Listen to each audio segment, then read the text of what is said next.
पानी रखवा देना।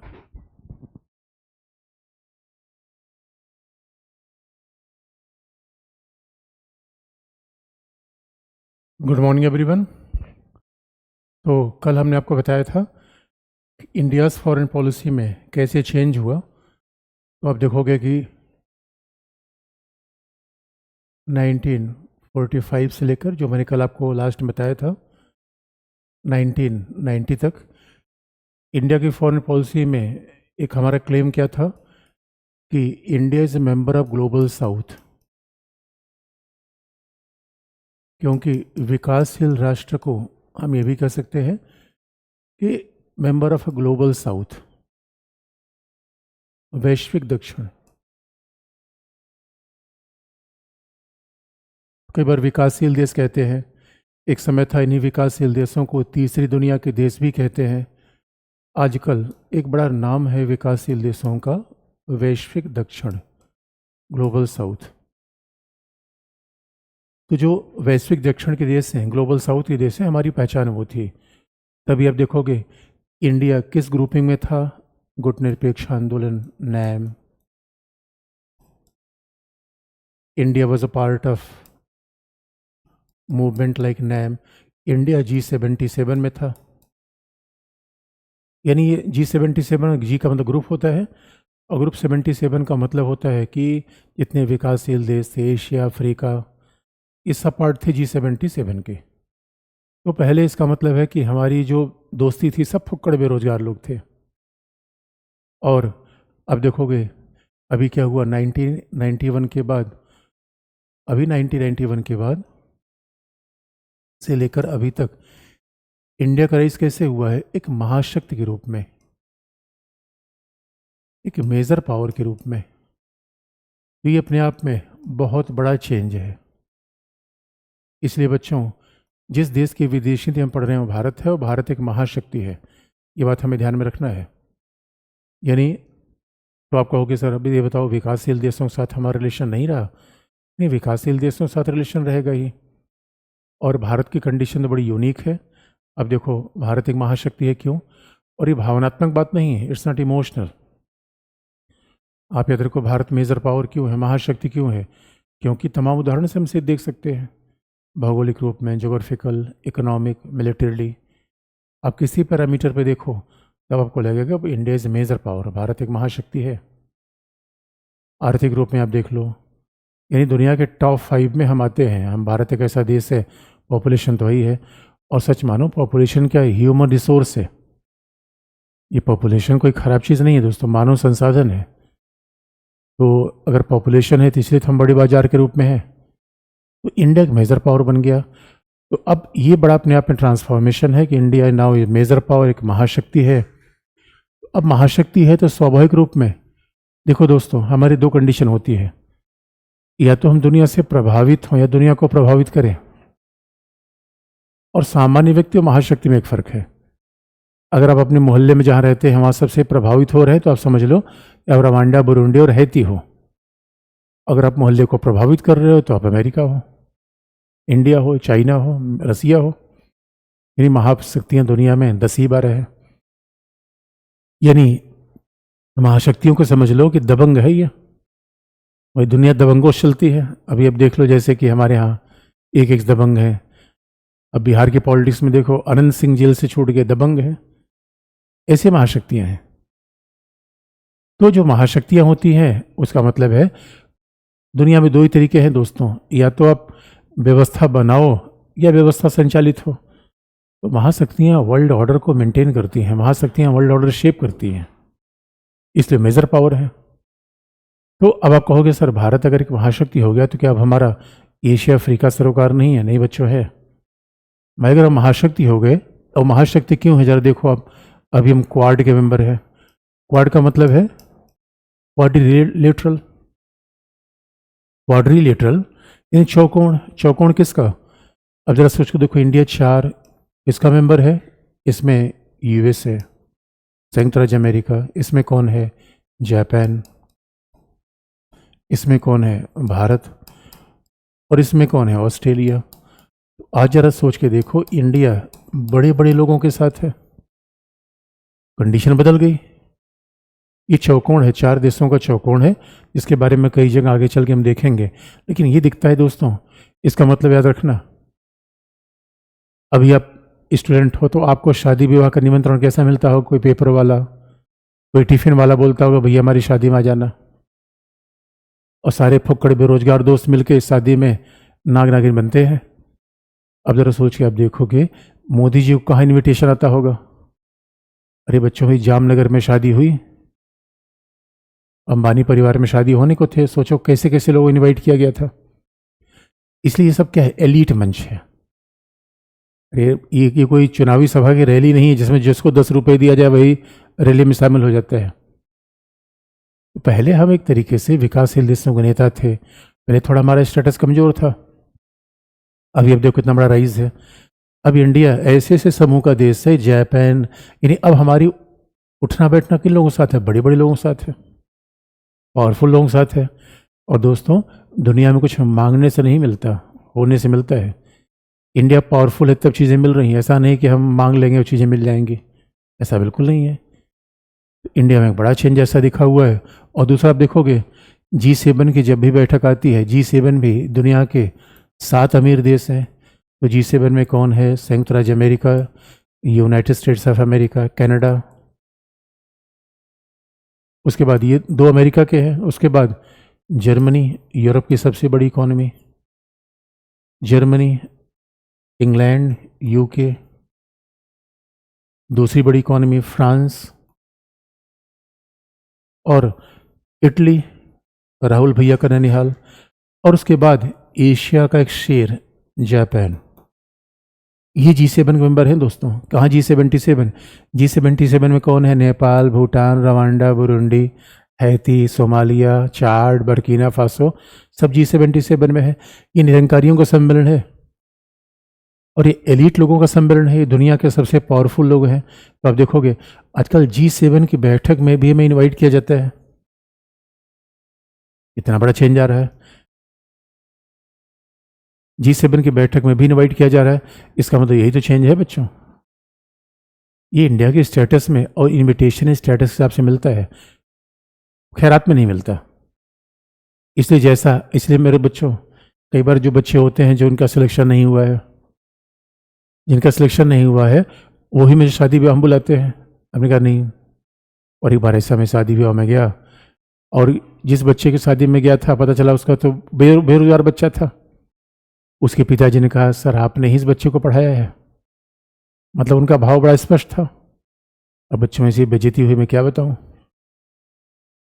इसलिए आप याद रखो, अरे अब सिलेक्टेड बच्चों की शादी में जाओ तो कई लोग कहते हैं अच्छा आपने पढ़ाया है, ये एक्सप्रेशन ही बदल जाता है। यही देख लो बच्चों, दुनिया पावर की है और पावर ही आपको चाहिए दुनिया में, तभी बात बनेगी। आज इंडिया के स्टेटस बदल रहा है, लेकिन इसका मतलब ये नहीं कि अफ्रीका से हमने नाता तोड़ लिया है। अफ्रीका आज भी है, लैटिन अमेरिका आज भी है, और भारत की बड़ी यूनिक कंडीशन है। सच मानो, भारत में विकसित देश की सारी क्षमताएं हैं, लेकिन अभी भी देखो ये सच बात है कि हम महाशक्ति हैं।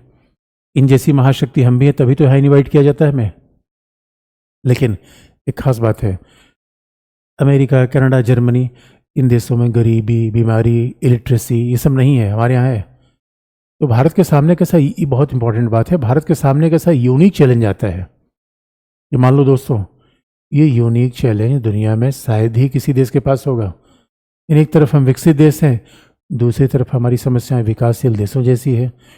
इसलिए हम महाशक्ति हैं, लेकिन अब ये देखो कि अफ्रीका की आवश्यकता हमें नहीं पड़ेगी, बिल्कुल पड़ेगी। अरे भाई सस्ते स्कूटर बेचना है, MDH का मसाला बेचना है, तो यही सब तो बिकेगा। अरे दोस्तों, टाटा नैनो 1 लाख रुपए कार जर्मनी थोड़े लेगा। हमारे यहाँ जितनी ज़्यादातर कार बनती है, यूरोप के बाज़ारों में टेस्टिंग फेल हो जाएंगे, क्योंकि यूरोप के बाज़ार में पहले कार बेचने से पहले आपको क्रैश टेस्ट कराना पड़ेगा। और हमारे यहाँ कार में बैठने की फीलिंग आनी चाहिए दोस्तों। क्रैश होगा तो भगवान की मर्जी है। इसलिए बच्चों, अफ्रीका चाहिए हमें, लैटिन अमेरिका चाहिए, हमें सस्ते सामान बेचना है। तो भारत बड़ा यूनिक देश है, जहाँ एक तरफ हमारी ऐसी क्षमताएं हैं जैसे हमें विकसित देश जैसा दिखता है, लेकिन दूसरी तरफ हमारी ऐसी क्षमताएं हैं जहाँ हम बिल्कुल विकासशील देश दिख जाते हैं। तो ये अपने आप में इंडिया का चैलेंज है। तो दूसरी बात है कि बच्चों उसके बाद आप देखो, अभी G20 का भी हम पार्ट बन गए हैं। G20 भी दुनिया के प्रभावशाली देशों का संगठन है। अब देखो, अरे भाई, जहाँ 193 देश है वहाँ G20 में सारे G7 के मेंबर हैं। चाइना भी है, इंडिया है, साउथ कोरिया है, मैक्सिको है, ब्राज़ील है। इसका मतलब है G20 में एशिया, अफ्रीका, पूरी दुनिया के प्रभावशाली देश शामिल हैं। इन बातों से प्रमाण मिलता है बच्चों, अब हम एक महाशक्ति हैं। बस एक ही चीज़ अभी हमारे पास नहीं है, वो है सुरक्षा परिषद की स्थायी सदस्यता। और यकीन मानो वो भी देर सबेर मिल ही जाएगी। जो सुरक्षा परिषद की स्थायी सदस्यता है वो भी देर सबेर हमें मिलेगी ही। तो इस वजह से आज इंडिया का स्वाभाविक तौर पर स्टेटस बढ़ा हुआ है, महाशक्ति रूप में है। ये परिवर्तन 90s के बाद होना शुरू हुआ, यानी हमारे पास क्षमता शुरू से थी महाशक्ति बनने की। इसलिए बच्चों ये बात ध्यान रखना, और इसलिए फॉरेन पॉलिसी पढ़ते समय ये बात हमें ध्यान रखना है। अच्छा, कई बार न्यूज़पेपर वाले उल्टा सीधा लिख देते हैं इसे न्यूज़पेपर पढ़ के बच्चों अप्रोच मत बनाना। भारत एक महाशक्ति है, मैंने क्राइटेरिया बता दिया। और सच मानो, भारत में महाशक्ति बनने की संभावना तो शुरू से थी, क्योंकि ज्योग्राफी बड़ी है, जनसंख्या बड़ी है, ये दोनों चीज़ें बड़ी हैं। भारतीय लोग कितने मेहनती होते हैं, ज़रा देखो बच्चों, जहाँ भी भारत के लोग गए हैं पूरी दुनिया में छा गए हैं। तो भारतीय लोग बड़े मेहनती होते हैं, और इसका प्रभाव है कि स्वाभाविक तौर पर दुनिया में हमारा प्रभाव बढ़ा हुआ है। अब इस समय भारत का पूरी दुनिया में डंका बज रहा है बच्चों।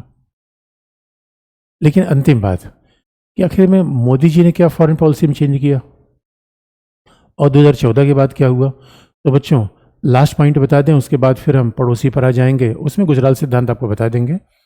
ये तो आपको बता रहे हैं कैसे अभी फॉरेन पॉलिसी का डेवलपमेंट हुआ, कैसे भारत एक बच्चे से लेकर महाशक्ति का उद्भव हुआ। यदि अभी भी हमें भारत में गरीबी बीमारी दूर करनी है, टारगेट अभी भी लंबा है। तो क्योंकि अभी दोस्तों हम सेलेक्ट हो गए हैं, परिवार में बाकी सब भाई बंधु वैसे ही गड़बड़ाए हुए हैं, तो सबको ध्यान रखना पड़ेगा, तभी तो सबका साथ सबका विकास होगा। इसीलिए अब ये भारत का जब ये ट्रांसफॉर्मेशन हुआ तो सवाल अगला है, आखिर में मोदी जी कहने से क्या फॉरेन पॉलिसी में चेंज हो गई। बात यहाँ पे हमेशा याद रखना बच्चों, फॉरेन पॉलिसी सरकार की नहीं राष्ट्र की होती है, सरकार की नहीं होती। और कहा भी जाता है सरकार के बदलने से राष्ट्र में क्या बदल जाएगा। भाई अब बताओ, अब मोदी जी आ गए तो भारत का भूभाग बदल गया? नहीं। जनसंख्या बदल गई? नहीं। यानी इकोनॉमी, टेक्नोलॉजी, टेरिटरी, अरे इन सब चीज़ से फॉरेन पॉलिसी तय होती है। इसे कहा भी जाता है सरकार के आने जाने से फॉरेन पॉलिसी बनती बिगड़ती नहीं है, और रोज रोज तो बिल्कुल नहीं बनती। रोज थोड़ी बनती है, हाँ थोड़े मोड़े जो विवाद कुछ किस्म के हैं दिख जाएंगे, वो थोड़े मोड़े झगड़े दिखने वाले होते हैं, उसका फंडामेंटल बेस नहीं होता। अरे बच्चों, घर में याद रखना, घर में थोड़ा थोड़ा, घर में जितने लोग हैं उतने थोड़ी मोड़ी विवाद तो हमेशा होते रहते हैं। इससे ये थोड़ी होता घर बिखर गया, थोड़ी मोड़ी विवाद मतभेद तो रहते ही रहते हैं। तो फॉरेन पॉलिसी में सवाल ही गलत है कि सरकार के बदलने के बाद फॉरेन पॉलिसी, क्योंकि सामान्यतः कहा जाता है सरकार थोड़ी पार्टी की फॉरेन पॉलिसी नहीं होती, सरकार की नहीं होती। अरे सरकार आज है कल नहीं है, लेकिन ये हमारी आवश्यकता है तो हमेशा रहेंगी। यानी फॉरेन पॉलिसी राष्ट्रीय हित तय करते हैं, वैश्विक परिस्थितियाँ तय करती हैं, क्षेत्रीय परिस्थितियाँ तय करती है। अब इसमें सरकार बदलने क्या मतलब है, लेकिन ये बात इसलिए इम्पोर्टेंट है कि अब देखो जो फिर अब लास्ट पॉइंट कि मोदी की विदेश नीति, यानी वर्तमान विदेश नीति, और अगर 2024 में भी सरकार आती है तो आपके लिए काम आसान हो जाएगा। सरकार बदलती है तो फिर आपके लिए थोड़ा चेंज करना पड़ेगा। लेकिन विदेश नीति, अगर हम सब सवाल है कि मोदी की फॉरेन पॉलिसी, तो हम ऐसा क्यों कर, 90 के बाद तो हमने कभी नहीं कहा, 90 बाद हमने ये नहीं कहा इंद्र कुमार गुजराल की फॉरेन पॉलिसी, अटल बिहारी वाजपेयी की, मनमोहन सिंह की, तो मोदी की बात मैं क्यों कर रहा हूँ। कारण है बच्चों, देखो पहली बार 1985 के बाद या 1984 के जो दिसंबर में लोकसभा चुनाव हुआ था, 1984 के बाद पहली बार 2014 में किसी एक दल को लोकसभा में बहुमत प्राप्त हुआ है। तो ये बहुत बड़ा ट्रांजिशन है। और सच मानो हमारे यहाँ एक बड़ी इंटरेस्टिंग कंडीशन ये थी कि 90 के बाद दुनिया में बड़ा चेंज आ रहा था, और इसलिए बच्चों, दुनिया में कई बार बड़े अवसर होते हैं लेकिन हम ही अस्थायी हैं, हम ही अनस्टेबल है, तो अवसर का फायदा नहीं उठा पाते। तो संयोग ये अब दुर्भाग्य कह लो, सौभाग्य कह लो, अब दुर्भाग्य कहोगे। 90 के बाद जो दुनिया में इतने बड़े बड़े चेंज आ रहे थे, उस समय हमारी गठबंधन सरकार थी। यकीन मानो उससे बड़ा नुकसान हुआ। गठबंधन सरकार का मतलब फिर अब 24 दल हैं, 24 तरफ घूम आ रहे थे, कोई ए कह रहा है, कोई बी कह रहा है। इसीलिए हम उतना दुनिया का फायदा नहीं ले पाए जितना ले सकते थे।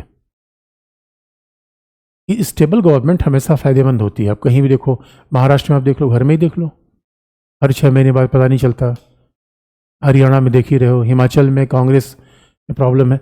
इसका मतलब है गठबंधन। इसे कई बार बच्चों, परिवार में कोई बड़ा बुजुर्ग होना चाहिए। अभी ये पता चला कि परिवार के हर बच्चे आपस में लड़ी जा रहे हैं, तो आपस में ही एनर्जी खत्म कर दोगे तो बाहर से कहाँ लड़ोगे? गठबंधन के दौरान तुम्हारे पास समस्या आई। और बच्चों, हुआ क्या कि लोकसभा में पहली बार किसी दल का बहुमत स्थापित हुआ 2014 में। और दूसरा, कांग्रेस, अभी आप देखोगे तो भाई आज़ादी के बाद तो हमेशा कांग्रेस का प्रभाव रहा, और कांग्रेस की फॉरेन पॉलिसी का थोड़ा तरीका अलग था। और कहा भी जाता है कि जब से मोदी गवर्नमेंट आई है, जो पूरा दिल्ली का खान मार्केट का पूरा ग्रुप है, भाई कहा जाता है खान मार्केट में जो एलिट लोगों ग्रुप था, जिनका सोचने का तरीका वो था, वो सब डिसमेंटल हो गया। इसलिए कई बार देखो, बड़े बड़े बुद्धिजीवी होते हैं, पत्रकार होते हैं, इसलिए वो हल्ला मचाते हैं क्योंकि उनके इंटरेस्ट खतरे में जाते हैं। तो इनका एकदम वर्किंग स्टाइल ही लगा गया। और ख़ास तौर पर अगर मोदी जी को आप देखोगे तो स्वाभाविक रूप में इनको बहुमत आ गया पहला। अब जिसका लोकसभा में बहुमत होगा, वो अपने आप में एक शक्तिशाली प्रधानमंत्री का निर्माण हुआ। यानी first time we are witnessing very powerful PM.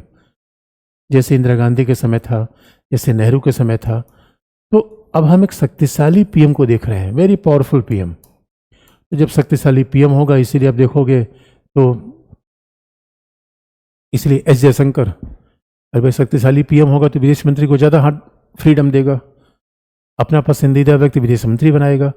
ऐसा गठबंधन सरकार के दौर में था ही नहीं। गठबंधन में प्रधानमंत्री कुछ कहता था, गठबंधन सहयोगी कुछ कहते थे। मंत्रालयों पर गठबंधन सहयोगी माथापची करते थे। प्रधानमंत्री मंत्रालय बदल नहीं सकता था। तो मनमोहन सिंह, अब समझ लो, मनमोहन सिंह प्रधानमंत्री रहेंगे तो क्या होगा? तो प्रधानमंत्री कंडीशन थी नहीं। अब यहाँ जैसे प्रधानमंत्री शक्तिशाली बना, एस जयशंकर जो कि विशेषज्ञ थे, उनको विदेश मंत्रालय दे दिया गया। तो अब देखो मोदी सरकार ने क्या बदला? क्या उदारीकरण बदल दिया? नहीं, उदारीकरण 91 के बाद था। न उदारीकरण बदल दिया, न उन्होंने जनसंख्या बदल दी, न भारत का भूभाग बदल दिया। इसमें कोई चेंज नहीं हुआ, हो भी नहीं सकता। लेकिन जो मेन स्लोगन दिया कहाँ पे? अब आप देखोगे 2014 के बाद फॉरेन पॉलिसी में परिवर्तन कहाँ दिखता है? चेंज ऐसा नहीं है कि उदारीकरण में है, निजीकरण में है। चेंज यहाँ पे नहीं है, बल्कि चेंज कहाँ पे है? पहली बात कि भारत को एक महाशक्ति के रूप में स्थापित करने की बात है। यानी जो 90 के बाद जो ट्रेडिशन चल रहा था, उसको और स्ट्रांगली फिट किया गया। यानी भारत क्या होगा? भारत अब विश्व राजनीति का निर्धारक बनेगा। Now India will play a dominant role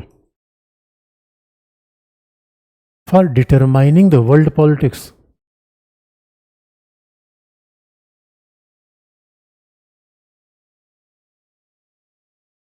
तो दोस्तों, यही तो महाशक्ति का मतलब होता है कि अब इंडिया डोमिनेंट रोल प्ले करेगा कि वर्ल्ड पॉलिटिक्स का निर्माण कैसे हो। और जरा सोच के देखो, अभी कैसे हो रहा है? कैसे हो रहा है?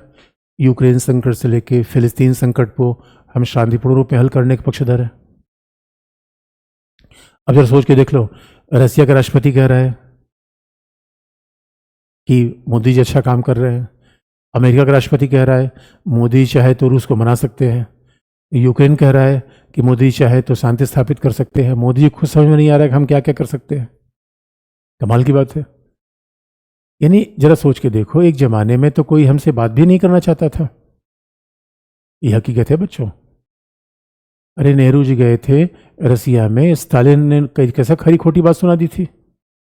आज की डेट में now India is determining the agenda of the world politics. भाई हम तय कर रहे हैं यार कि वर्ल्ड पॉलिटिक्स क्या होगी। यानी पहले भारत एक शर्माने वाला बच्चा था, कहीं जाते थे शर्मा के बैठ जाते थे, बोलते ही नहीं थे।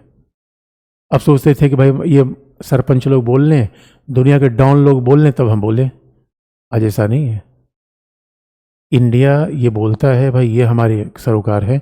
इसलिए आप देखोगे दोस्तों, न केवल वर्ल्ड पॉलिटिक्स को निर्धारण किया, बल्कि हमारी फॉरेन पॉलिसी ज़्यादा मुखर है अपने हितों को लेकर। We are more assertive and aggressive.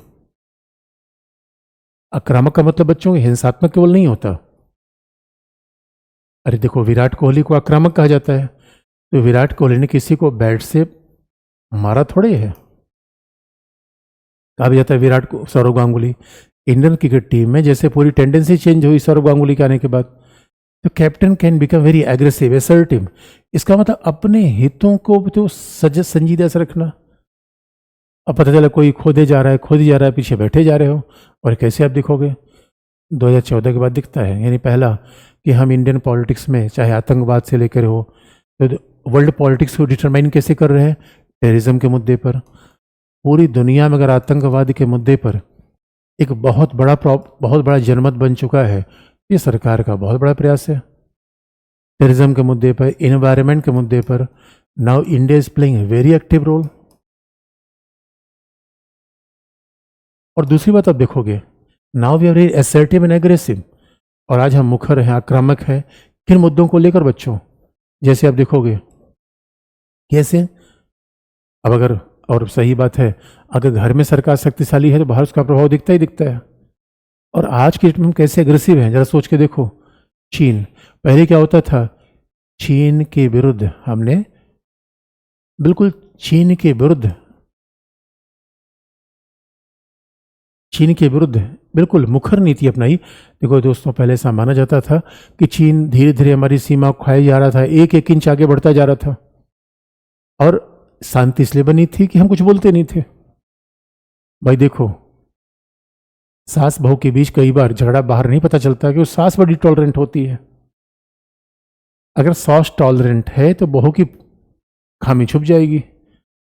अगर सास भी उसी किस्म की आक्रामक है, फिर तो मामला बाहर आ जाएगा। तो बच्चों, मामला ये था कि चाइना आक्रामक बहू थी, लेकिन इंडिया पोलाइट सास थी।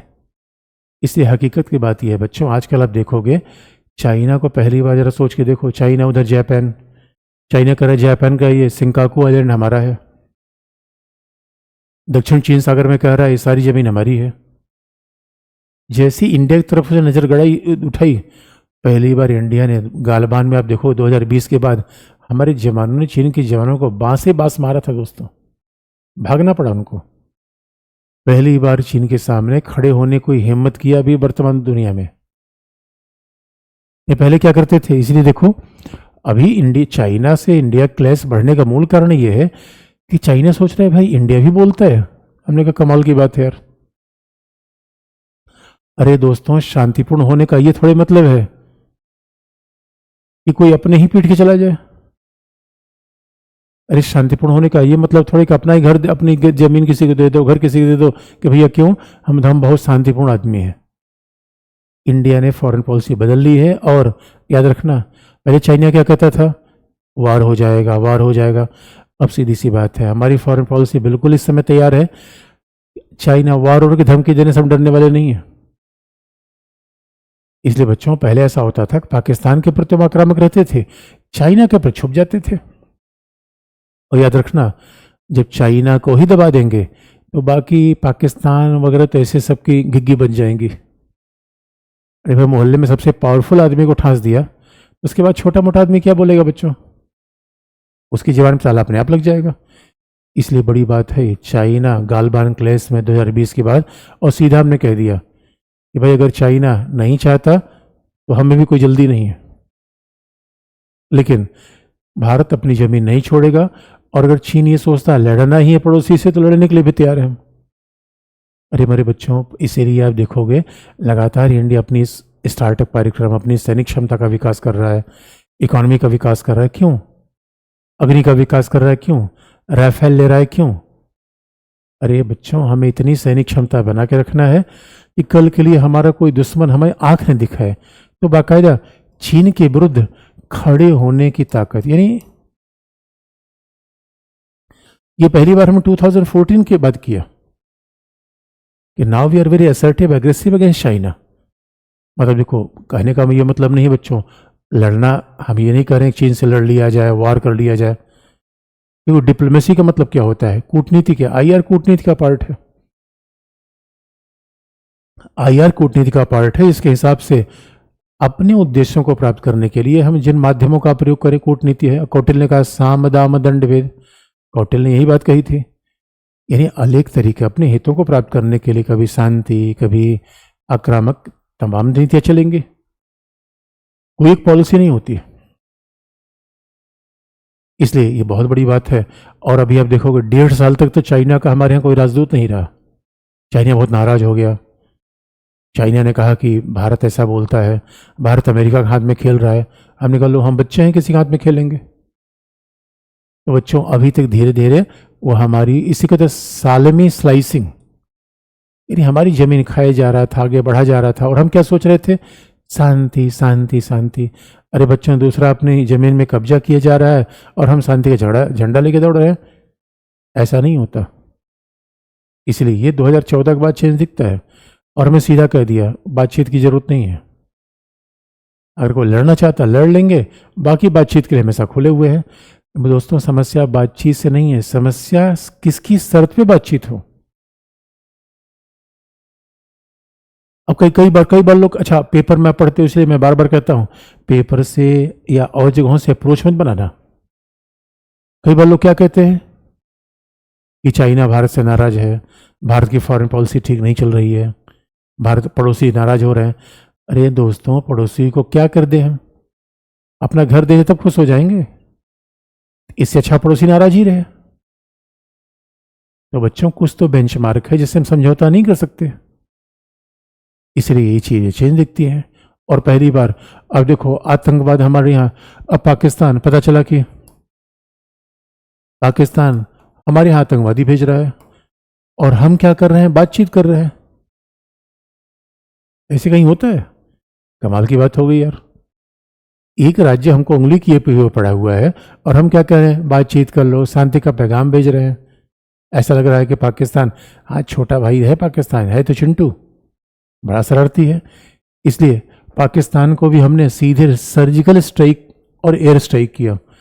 पाकिस्तान पे भी सीधे सर्जिकल स्ट्राइक किया गया, एयर स्ट्राइक किया गया।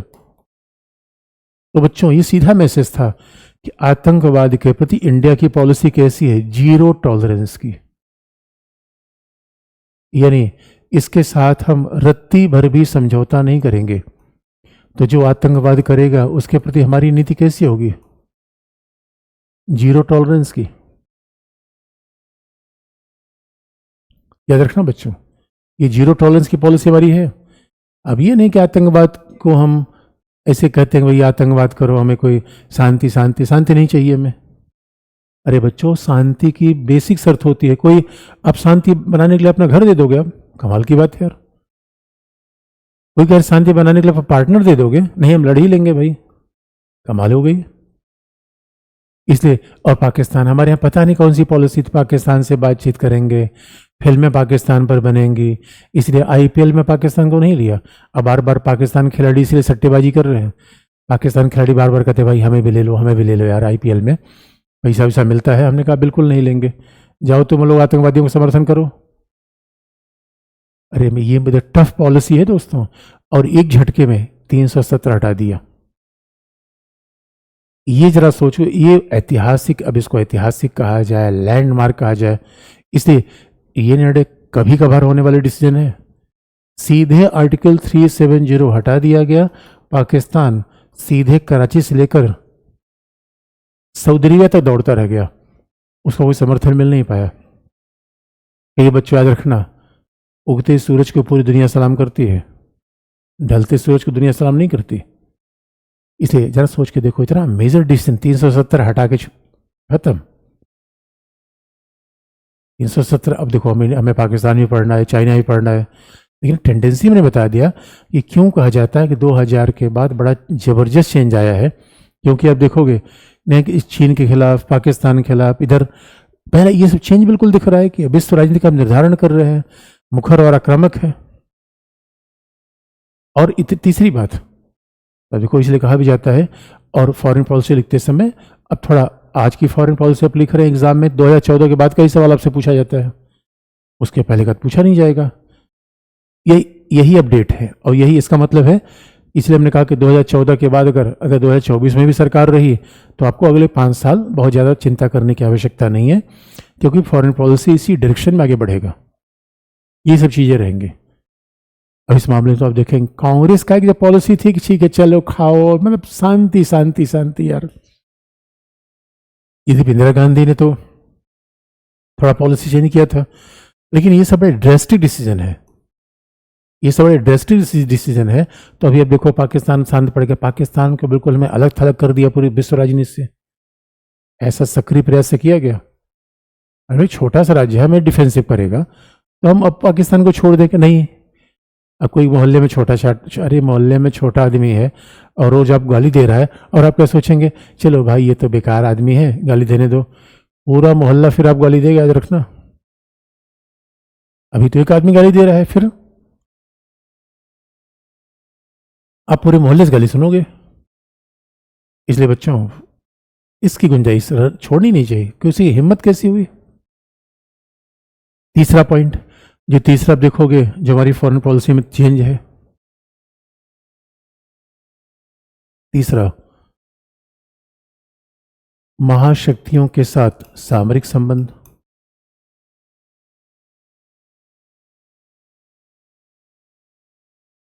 Strategic partnership with major powers.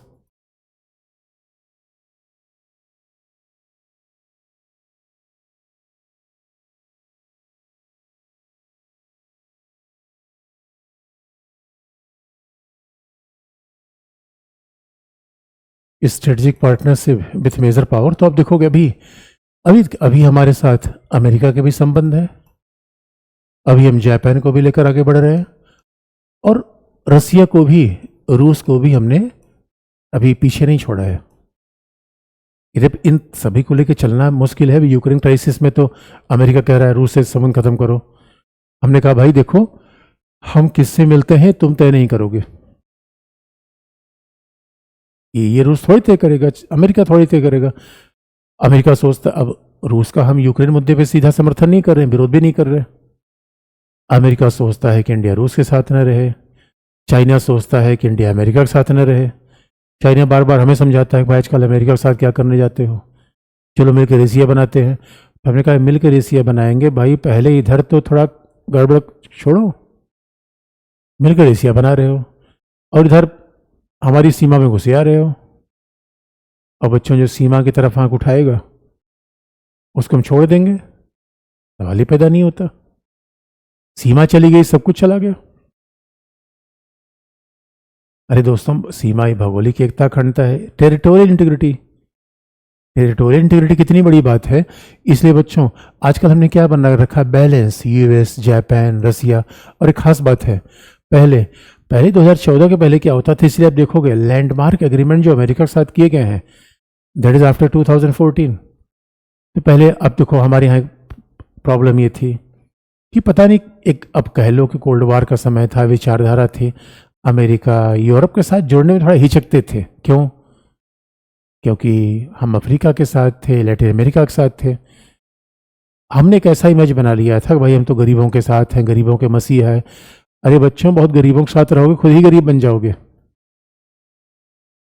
इसलिए अमेरिका के साथ जाने में, यूरोप के साथ जाने में, पश्चिम के साथ जाने में हमें थोड़ा हेजिटेशन होते थे, उस तो हमने उतार के फेंक दिया।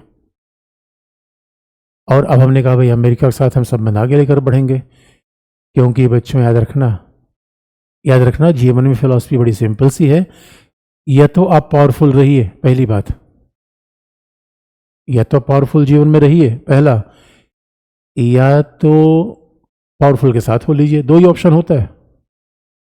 अगर तीसरा ऑप्शन अपनाओगे तो पिटोगे, ये तय है। और इंडिया ने 62 में क्या किया था, चाइना के साथ हम पिट गए इसी कारण से। और कहा तो जाता है 62 में जब चाइना हम पे हमला कर रहा था तो उस समय भी हम अमेरिका जैसे देशों से हथियार लेने से परहेज कर रहे थे, जबकि अमेरिका हथियार देना चाहता था। क्यों? क्योंकि हम, ये हमारे पर कोई ने कहे कि हमने अमेरिका से हथियार लिया, पश्चिम से हथियार लिया, कमाल की बात है यार। राष्ट्रीय सुरक्षा, नेशनल सिक्योरिटी से बड़ी कोई चीज़ होती है क्या? उससे कुछ भी हम कर देंगे। इसलिए बच्चों आजकल हम क्या कहलाते हैं, नॉन अलाइनमेंट नहीं, बल्कि हम क्या कहते हैं, foreign policy of a multi alignment.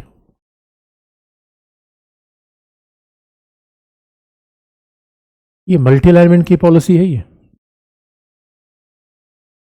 This is a foreign policy of multi alignment. ये मल्टी अलाइनमेंट की फॉरेन पॉलिसी है। इसका मतलब है नॉन अलाइनमेंट नहीं, इनके साथ भी सामरिक संबंध, इनके साथ भी सामरिक संबंध, इनके साथ भी सामरिक संबंध। यानी अब मल्टी अलाइनमेंट का हिंदी भी आप कहोगे मल्टी अलाइनमेंट। कई बार बहुगुटीयता कह दिया जाता है, लेकिन वो उतना अच्छा अनुवाद नहीं है। ये पॉलिसी किसकी है, मल्टी अलाइनमेंट की। तो अपने आप में बड़ी इंटरेस्टिंग बात है, ये मल्टी अलाइनमेंट की फॉरेन पॉलिसी है। तो अब जरा सोच के देखो, इधर मल्टी अलाइनमेंट की पॉलिसी लेकर जा रहे हैं, फिर अमेरिका, जापान, रसिया सभी के साथ सामरिक संबंध लेकर आगे बढ़ रहे हैं। ये कितना बड़ा चेंज आ रहा है, ये कितना बड़ा चेंज है। और बच्चों जरा ध्यान से देखो, अगर ये सामरिक संबंध जिस तरीके से आगे बढ़ते चले गए, अगर ये सामरिक संबंध आगे बढ़ रहे हैं, तो निश्चित तौर पर हमें संकोच करने की आवश्यकता नहीं है। अमेरिका के साथ जाएंगे तो रसिया के साथ क्या होगा, अमेरिका के साथ जाएंगे, पहले हम क्या सोचते थे, जापान के साथ जाएंगे चाइना बुरा मान जाएगा। कमाल की बात है यार, इनके साथ जाए तो, अब चाइना पाकिस्तान के साथ रिलेशन बना रहे हैं, वो तो नहीं समझा कि इंडिया बुरा मान जाएगा। और हम मोहल्ले में किसी के साथ चल रहे हैं, तीसरे आदमी को सोच रहे हैं फलाने बुरा मान जाएंगे, अरे बुरा मान जाए तो मान जाए यार। अब तो दोस्तों खुल्लम खुल्ला मामला है, इसमें इसमें अब सकुचाने शर्माने की बात नहीं है, खुल्लम खुल्ला रिलेशन चल रहे हैं। अरे मैं अपना हित, इसे मल्टी अलाइनमेंट, यानी सभी महाशक्तियों के साथ अपने हितों के आधार पे स्वतंत्र संबंध बनाएंगे। और अब ये नहीं कि एक के साथ ही चले। जवाब सवाल ये दोस्तों, अब कई बार लोग कहते हैं भाई एक ही के साथ चलो, तो सवाल है एक को मैंने दिलो जान दे दिया, वही छोड़ के भाग गया तो क्या करे। तो सवाल है, तो दोस्तों किसी पर इतना भरोसा क्यों करें कि एक ही दिलो जान दे दिया वही छोड़ के भाग गया। इसलिए ये पॉलिसी ऑफ मल्टी अलाइनमेंट है, ये पॉलिसी ऑफ मल्टी अलाइनमेंट है जो हम बाकायदा अपना रहे हैं। ये बड़ा चेंज है, क्योंकि 2014 के पहले अमेरिका के साथ जाने में बार बार हिचकते थे, और इंडिया अमेरिका आएंगे तो कई सौ कम कौसा बेका उसमें। यानी आज के दौर में तो हमारी भारत अमेरिका के साथ इतनी अच्छी दोस्ती पूछो मत। और दोस्ती बच्चों इसलिए ज़रूरी है कि आने वाले समय में अगर चाइना ने हमारे ऊपर हमला कर दिया, याद रखना सुरक्षा का मतलब होता है कि हमेशा हमें सतर्क रहना है। अभी आप नहीं कह सकते कि चाइना हमला कर देगा उस समय योजना बनाओगे, नहीं बच्चों। आने वाले समय में अगर हमारे ऊपर चाइना ने हमला कर दिया, जरा सोचो कौन हमें बचाने आ पाएगा? भूटान बचा लेगा? भूटान, रवांडा, बुरुंडी ये चाह के भी कुछ नहीं कर सकते। और रसिया चाइना के खिलाफ बिल्कुल नहीं आएगा। रसिया और चीन की बड़ी दोस्ती है इस समय। एक ही देश हमारी सहायता में आ सकता है जिसका नाम है अमेरिका। लेकिन ये बात भी ध्यान रखने की है। तो आप कहोगे सर अच्छा मतलब हम आप अपना सारा विश्वास अमेरिका पर रख देना ना बच्चों। अमेरिका पर हमारा मतलब अमेरिका सहयोग कर रहे हैं, उस पर निर्भर नहीं होना चाहिए, है भी नहीं। इसलिए आप देखोगे फ्रांस से भी राफेल मंगाया, अमेरिका थोड़ा नाराज हुआ। हमने कहा नाराज हो तो हो, फ्रांस से राफेल हमने मंगा लिया। आज भी रसिया से S-400 मंगा रहे हैं, मिसाइल डिफेंस सिस्टम है। इसलिए हर देशों से अलग अलग चीज़ें मंगा रहे हैं। और कुल मिलाकर प्लान क्या है बच्चों? अपने आप को शक्तिशाली बनाना। ये प्लान है फॉरेन पॉलिसी में। अमेरिका से कुछ ले लें। भाई देखो दोस्तों, अमेरिका का दुनिया में आज भी कोई सब्स्टिट्यूट नहीं है, बड़ा पावरफुल देश है, डॉलर ज़्यादा है। अरे बच्चों, अमेरिका के डॉलर की तूती पूरी दुनिया में बोलती है। इसलिए अगर मोहल्ले में कोई अमीर आदमी है, उससे सहायता लेके अपने भी थोड़ा पैसा वैसा ले लो, अपने भी अमीर बन जाओ। ये इंडिया की पॉलिसी है। इसलिए आज हम बिल्कुल मेक इन इंडिया डिफेंस, और इसलिए आप देखोगे पहली बार ऐसा हो रहा है कि डिफेंस सेक्टर में इंडिया मेजर एक्सपोर्टर बन रहा है। ये मेक इन इंडिया का प्लान है पूरा। यानी ऐसा नहीं कि हम जिंदगी भर राफेल लेना चाहते हैं और हम जिंदगी भर सेम खरीदते रहेंगे सुखोई और मिराज। अरे हम अपना बनाना है बच्चों। तभी तो अब देखो तेजस उड़ाया जा रहा है आजकल, अग्नि बना रहे हैं, तेजस बना रहे हैं, अभी हमने अब कई तो जहाज ही बना रहे हैं। यही तो मेजर प्लान है, यही लंबा प्लान है, और ये सरकार ने ज़बरदस्त तरीके से किया है। देखो दोस्तों, इसके लॉन्ग टर्म प्लानिंग चाहिए। चाइना ने ऐसा ही तो चाइना ने किया है। इसे कुल मिलाकर क्या है, महाशक्तियों के साथ समझ बनाना है। और हकीकत की बात यह है दोस्तों, मैंने रसिया, कई बार तो बच्चे नहीं समझ पाते, रसिया और अमेरिका कोई कंपैरिजन थोड़े है। याद रखना, अमेरिका की इकॉनमी 22 ट्रिलियन डॉलर की है, रसिया इकॉनमी 1 ट्रिलियन डॉलर की आसपास है, 1.5 मान लो। वार में और खस्ता हाल है। इसलिए हमेशा बड़ी फैक्ट की बात है कि आप कंपैरिजन थोड़ी कर पाओगे कि अमेरिका और रसिया से कंपैरिजन आपने कर लिया। अरे रसिया यार ठीक है, एक जमाने में कभी था, और आज भी मिलिट्री उसके पास ठीक है, तो ले रहे हैं। दूसरी बात है बच्चों, दूसरी बात जो बहुत इंटरेस्टिंग है, अगर हम भारत को महाशक्ति बनाना चाहते हैं बच्चों, तो केवल भारत की सैनिक क्षमता का विस्तार नहीं कर रहे हैं। अगर हम भारत को महाशक्ति बनाना चाहते हैं तो भारत की सैनिक क्षमता का विस्तार थोड़ी करना है, भारत के अपने वैल्यूज भी आगे बढ़ाना है। इसलिए आप देखो दोस्तों, हम नारा क्या दे रहे हैं, भारत के सॉफ्ट पावर को बढ़ाना है। और इंडिया का सॉफ्ट पावर क्या है आज के आक्रामकता के दौर में? अब जरा सोच के देखो, सॉफ्ट पावर का मतलब है वैचारिक शक्ति। सॉफ्ट पावर का मतलब है वैचारिक शक्ति है, आइडियोलॉजिकल पावर है। तो दोस्तों, भारत में आइडियोलॉजिकल पावर तो हमेशा रहा है, लेकिन अब क्या हो रहा है, हार्ड पावर के साथ। देखो, हार्ड पावर का मतलब है तमंचा रखना। देखो, टीचर की पावर क्या होती है, सॉफ्ट पावर। टीचर की पावर क्या होती है, सॉफ्ट पावर। इसलिए जबकि दरोगा की पावर होती है हार्ड पावर। अरे मेरे दोस्तों, पुलिस से डरते हैं क्यों, उसके पास लाठी है। और बच्चे टीचर से डरते थोड़े हैं, टीचर से आकर्षित होते हैं। अरे हीरो से तो आप आकर्षित होते हो ना, हीरो मारता थोड़े है। हीरो की पावर क्या है, सॉफ्ट पावर है। टेलीविजन की पावर क्या है, सॉफ्ट पावर है। योगा की पावर क्या है, सॉफ्ट पावर है। डेमोक्रेसी की पावर क्या है, सॉफ्ट पावर है। इसलिए बच्चों, इसलिए आप देखोगे कि जब हम सॉफ्ट पावर की बात करते हैं, तो अब भारत क्या करना चाहता है, भारत ये नहीं सोचता कि पश्चिम जैसा देखे। और पश्चिम ने तो भारत को क्या बना दिया था, पश्चिम ने भारत को क्या बना दिया था, अरे वो तो सन्यासियों का देश है, सभ्यरों का देश है। अरे बच्चों, यही इंग्लैंड ने पूरी दुनिया को बता दिया कि भारत किसका देश है, सपेरियों, सन्यासियों का, अवहड़ का, सपेरों का। इस टेंडेंसी को हमें बदलना है।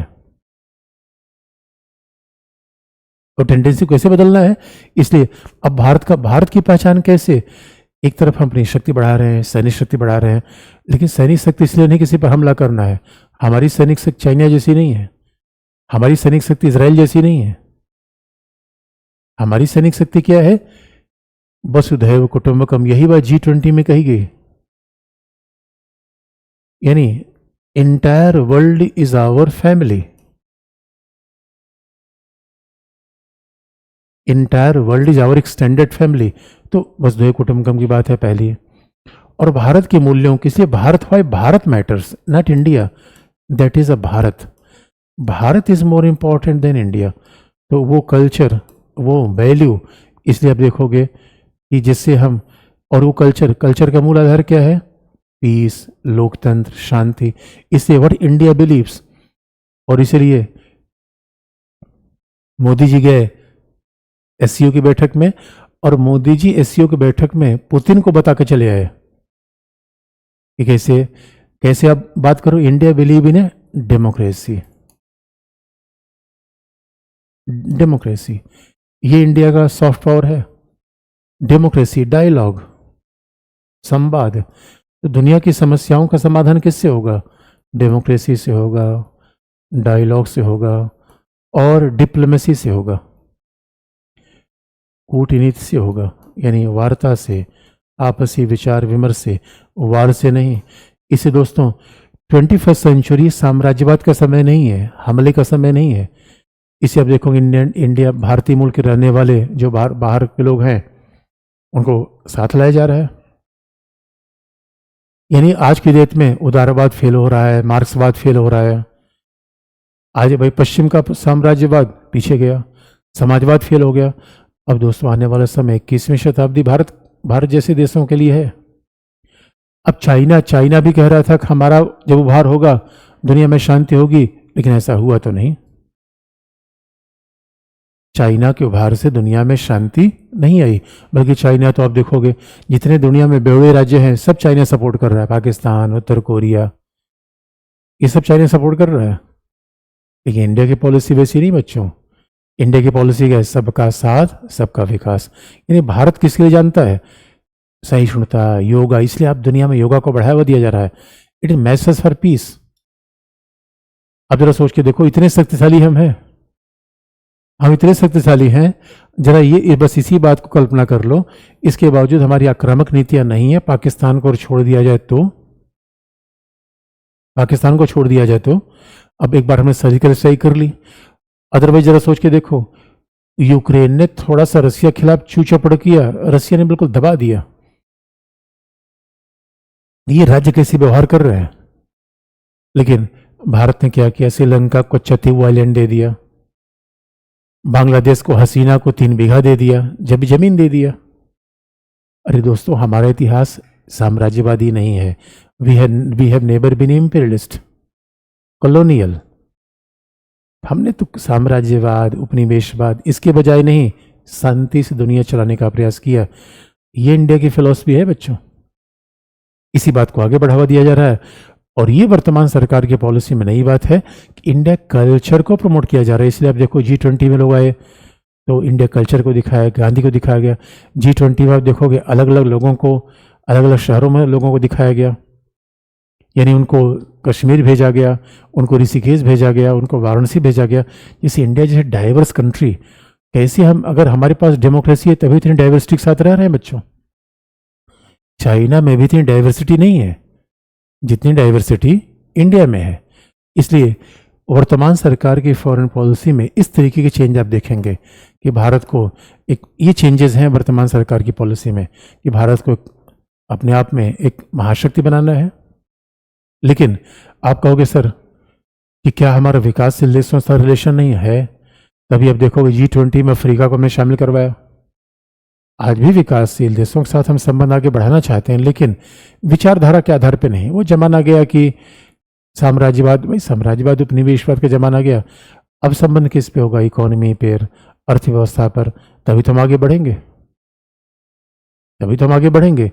इसलिए बच्चों जरा सोच के देखो, ये हमारी 90s के बाद की फॉरेन पॉलिसी है। अब जरा सोचो, अब हम इसी बात को देखेंगे आगे टॉपिक में। अब एक टॉपिक आगे बढ़ेंगे, भारत का पड़ोसी के साथ संबंध। अभी केवल हमने आपको परिचय बताया जो आपके सिलेबस में लिखा नहीं गया है। अगर कभी IAS का सिलेबस आप पलट के देखोगे तो जितनी बातें भारतीय विदेश नीति का विकास कैसे हुआ, वर्तमान सरकार की फॉरेन पॉलिसी क्या है, ये आपके सिलेबस में लिखा नहीं गया। आपके सिलेबस में क्या लिखा गया है? पड़ोसी देशों के साथ संबंध, उसके बाद क्षेत्रीय संबंध, वैश्विक संबंध। अब उसके साथ हम आरंभ करेंगे पड़ोसी देशों के साथ संबंध और एक देशों के साथ संबंध। उसमें गुजराल डॉक्ट्रिन आपको बता देंगे। अब इससे जो हो बच्चों सवाल पूछ लो,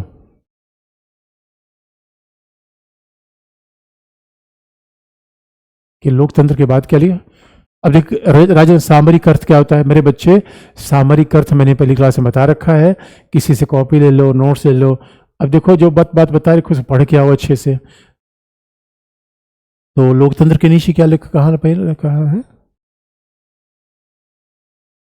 लोकतंत्र संवाद, डायलॉग। लोकतंत्र के नीचे क्या लिखा है? संवाद, बातचीत करना। कूटनीति, ये क्या है? डिप्लोमेसी, कूटनीति। जिस नीति को कूटा ना जाए वो कूटनीति है, जिसे प्यार प्यार से चला जाए वो कूटनीति है। अच्छा, नोट्स भी आपको मिल जाएगा फॉरेन पॉलिसी का, चिंता मत करो बच्चों। और अगर किसी को देखना हो तो फॉरेन पॉलिसी मेरी किताब आती है, आप देख लेना, ओरियन ब्लैक स्वान से ही है, भूमंडलीकरण के दौर में भारतीय विदेश नीति। तो अब किसी बच्चे इकोवास क्या होता है? अरे मेरे बच्चे, अफ्रीका का संगठन है, अभी इकोवास के चक्कर में क्यों पड़े हो? अभी जितना हमने बताया उसमें कोई दिक्कत हो। अब गुजरात सिद्धांत क्या है? अरे मेरे बच्चों, आगे तो बताएंगे ना, अभी जितना मैंने बताया है वो आप पूछ लो, उसके बाद फिर आगे बढ़ेंगे। किसी बच्चे ने पूछा जीरो टॉलरेंस क्या है? इसका मतलब है कि जो भी बीच में खतर पुटर करते हैं, क्लास में मैसेज करते हैं, उनको पकड़ पकड़ कर कूट देना, ये है जीरो टॉलरेंस। यानी फालतू मैसेज के सीधा मिसाइल मार देना, ये क्या है? Zero tolerance. और मिसाइल न मारना, तो इसे, तो जीरो टॉलरेंस का मतलब यही होता है बच्चों, बर्दाश्त, रत्ती भर भी बर्दाश्त नहीं करना, रत्ती भर बर्दाश्त नहीं करना है जीरो टॉलरेंस। किसी बच्चे ने क्वाड पूछा, क्वाड का मतलब 4 देशों का चौकोर है। अब आगे क्वाड में बता देंगे, अमेरिका में आने दो, बाकी क्वाड की बातें आगे बता देंगे।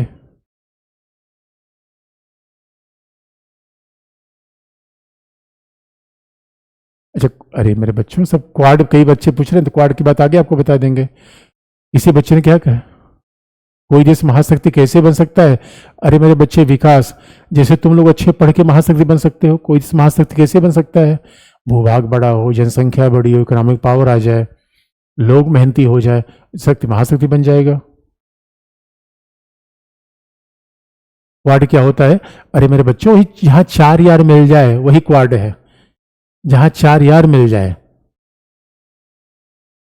क्वाड है यही। सर्जिकल क्या होता है?